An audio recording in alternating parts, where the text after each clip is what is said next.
Hello, this is Cotton Stoops, and welcome back to another Lumion Legacy HTUC video. And in today's video, we're going to be going over Archfiend-Imperior.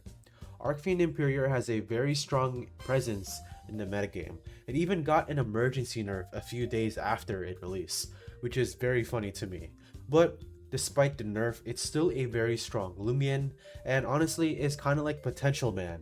However, its baseline is still pretty solid, and once it gets going, it's going to be a monster to deal with. Without further ado, let's talk about how to use and counter Archfiend-Imperior, from the counters and checks and teammates in order to know how to team build around / against it, to learning the roles and sets in order to actually know how to use Archfiend-Imperior. Today's video, we're going to be going over how to use and counter Archfiend-Imperior.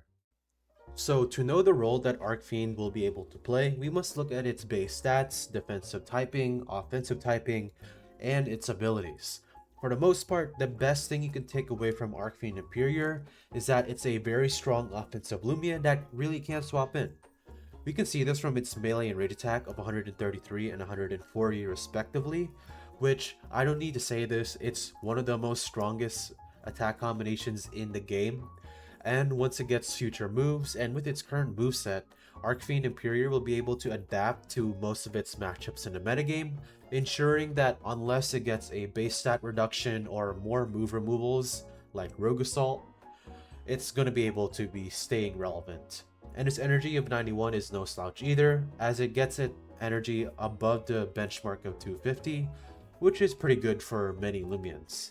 Its speed tier of 110 is also nothing to slouch, as you outspeed Glaciadia with very nimble, and just with the nimble personality, you'll be able to outspeed the likes of Namare, Nemesis, Vesperatu, Garbantus, Ferroglyph, Garlash without boots. You know what I'm saying.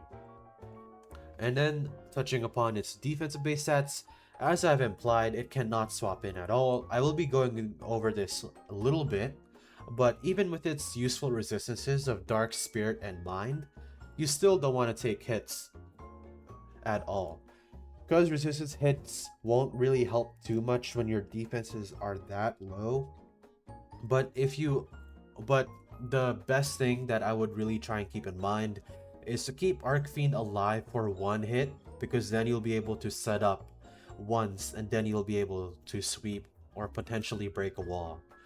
And its weaknesses don't really help it either, as while there aren't too much light speed ray users, you will still have to watch out for the likes of Valkyrie, which is making a rise as of right now, and then fire and bug types, they're still pretty plentiful in this metagame, so you'll have to watch out for those. As for its base ability, Ace will allow SB-Imperior to be very strong, as it increases its Dark Stab from 25% to 100%. This means, even though you are a Lumion that could resist dark type moves, if Imperior is +2 and uses its soul move on you, you're still going to take a lot of damage, no matter what Lumion you are, besides maybe one, but we'll talk about that in a little bit. So the negative summary, as I've implied earlier, Imperior needs to be a revenge killer, a lead, pivoted in, or swapped in on a double to get in safely. Because of its low defenses, it can't exactly swap in, even on a resisted hit, so you're gonna have to be very careful of that. As well, it's also very weak to priority. Any spec item boosted hit, such as, well, like you can also count like a +1 from a Himber with using bulk up, stuff like that, or +2 brawn boost from a Barbadger. It's gonna be taking so much damage, or a super effective move from Valkyrie, like I said earlier. So the best way that you can really look at Imperior is that you can use its high attacking stats for versatility, and its high speed tier for potential sweeps or threatening revenge killing. It also serves as a very good wall breaker in case it needs to have that 1v1 against the wall. So without further ado, let's go over the sets. So I'm going to be going over one set, and that's going to be the Brawn Boost set. While SB-Imperior could be ran ranged or mixed, because of its brawler coverage, or not brawler coverage, its melee coverage and Brawn Boost, it's going to be able to sweep much more consistently under this set. So the ability you want to use is Resentful, and you're going to want this to become Ace when you Soul Burst.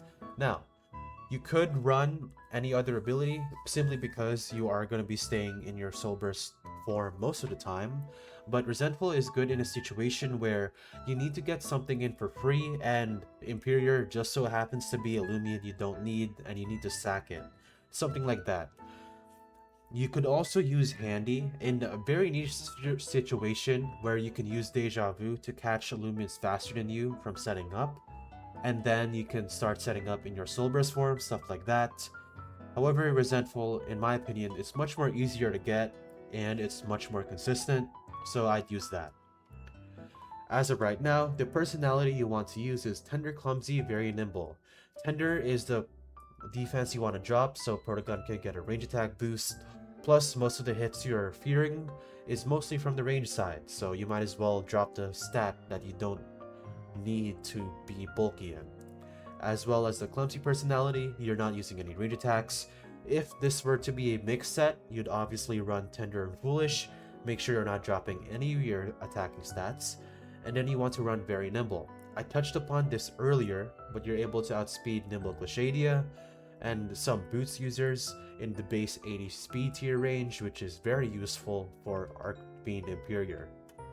Besides this, the moveset you want to run is Gnarly Gash and Brawn Boost. These are the two main moves, and unless Archfiend-Imperior will gain any other coverage options, you must run Primal Slash and Lunge. You always want a bug type option on an Archfiend, because if you don't, you're gonna get walled by Lashent, which no one really wants that. And then if you do not run Primal Slash, you'll be walled by Eurosnack and Harvesect, basically a lot of the spare types in this game. Now it did used to run Rogue Assault, but we can't really run that anymore because it got deleted. And then as for the TPs, a very simple 96 for 200 200. Now the reason why we're running this is because you can't really have a specific energy investment simply because your moves either cost too much energy or you just have the perfect move order, and then we don't really need much HP investment to live a certain hit. We want to be able to hit as hard as possible and as fast as possible. So let's get to the counters and checks and teammates of Archfiend-Imperior. So for the counters and checks for Archfiend, honestly, there are not a lot. At least defensive wise. The best thing I'd really consider is Harvesect. However, Harvesect doesn't really do too much of a good job. You have to keep Harvesect healthy, which is easier said than done for a Lumion that lacks recovery and has life force. And just for a specific calcs, just for this set of Archfiend versus a regular 200 HP Harvesect, Harvesect has to just stay above 75% HP to even attempt 1v1ing a Imperior. As long as it's above that HP threshold, it will win. Besides that, very robust Flytrap Florent is the next best option, although is it really the best next option when you're using Flytrap Florent? And then the last one is Tundrelin, and Tundrelin, it does beat it, but however, like Harvesect, you need to keep it above a certain HP threshold. Resilience is not saving you.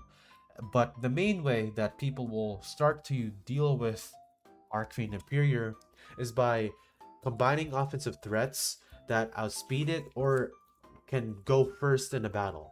Now, Lumions such as Valkyrie, which have super effective priority with light speed ray, will be able to one-shot Archfiend-Imperior. I will say though, Archfiend needs to be chipped for Valkyrie to one-shot it, so you can't just 1v1 an Archfiend unless you're Shade Pearl. Besides this, you can use Lumions such as Chienza, which will be able to run the very nimble personality and outspeed Archfiend, or you could run boots users such as Tatab. Now, Tatab will need chip on Archfiend in order to actually OHKO, if I'm pretty sure. You can correct me if I'm wrong. So if you want to use other boots users that can hit it super effectively, such as Boots Namore, then you can do so. Besides this, here are some offensive cores that I've been using as of late in tournaments. What I would specifically try and use is Archfiend plus Illumian that can just break through a lot of its answers. Valkyrie already does this with most of the walls in the game. However, it especially does this very well against Harvesect. Tatab's also a very good Lumion I'd pair with Valkyrie in general, so it would go very well in this trio. Top-Tab can help poison the Harvest Sect and the Fly Chomp or whatever is the swap into Archfiend, so that's very good for Top-Tab. And it's just very good in general. You can also replace Top-Tab for pretty much anything you want. I've seen people use Phage Knot.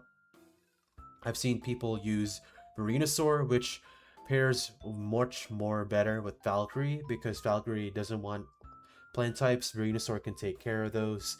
Venusaur can also beat Harvesect and Flychomp, so you can also use that. And yeah, without further ado, let's go to conclusion and my thoughts on Archfiend-Imperior.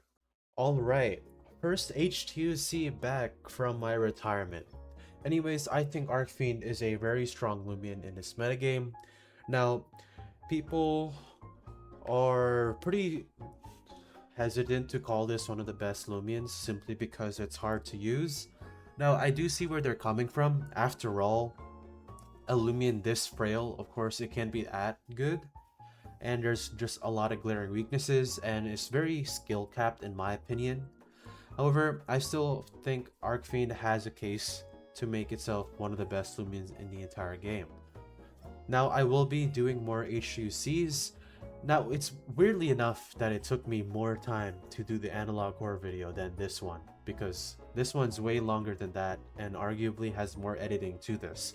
But anyways, stay tuned to more videos, and yeah, this is Kinda Stoops, signing off to remind you guys that Zulong is still a dumpster fire.